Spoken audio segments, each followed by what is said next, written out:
ভারতে ককরোচ জনতা পার্টি আন্দোলন করছে। এই ভারতের আন্দোলন সম্পর্কে বাংলাদেশের অনেক মিডিয়া প্রচন্ড উৎসাহে এটাকে ব্যাপকভাবে প্রচার করছে। নরেন্দ্র মোদী কখন পড়ে যায়। নরেন্দ্র মোদী পড়ুক আর থাকুক, এটা নিয়ে আমাদের অত মাথা ব্যথা নেই। কিন্তু আমার মাথা ব্যথা অন্য জায়গায়। আমার মাথা ব্যথা হচ্ছে এই রকমের আন্দোলন করে করে করে করে কত বিপ্লব হলো। আমার এই ক্ষুদ্র জীবদ্দশায় আমি কত দেখলাম আন্দোলন, বিপ্লব।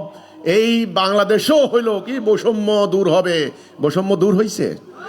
বালুচরা আন্দোলন করছে, সারা দুনিয়াতে কিন্তু আন্দোলন, অশান্তি, অসন্তোষ, শাসকের উপর কোনো আস্থা বিশ্বাস নাই।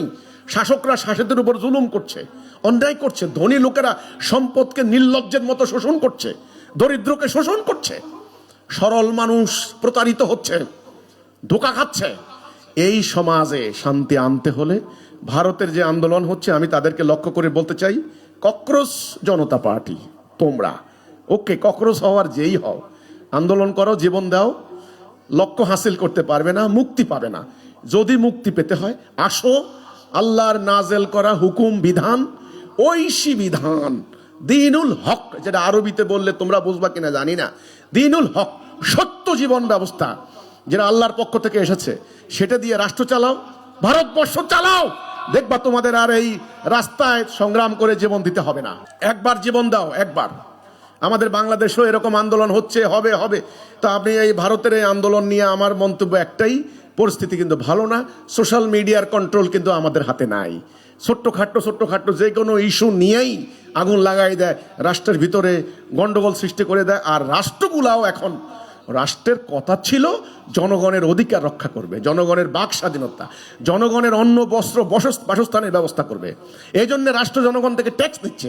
সেই রাষ্ট্র মধ্যযুগের রাজারা যেমন শোষণ করত, বর্তমান রাষ্ট্রগুলি শোষকে রূপান্তরিত হয়েছে, জনগণের অধিকার ধ্বংস করছে। কাজেই এখন রাষ্ট্রনায়ক বা রাষ্ট্র পরিচালক যারা আছেন, সাবধান হয়ে যান।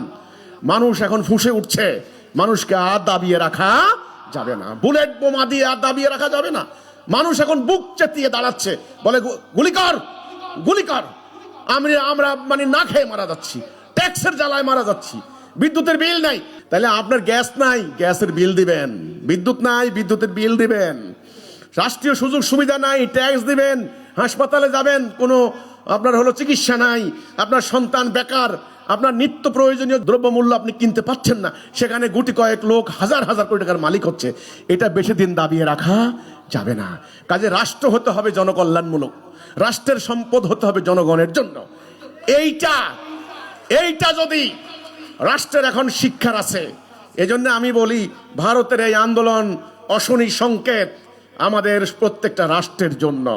মনে করেন না একবার জুলাই আন্দোলন হয়ে গেছে বোধহয় আর আন্দোলন হবে না।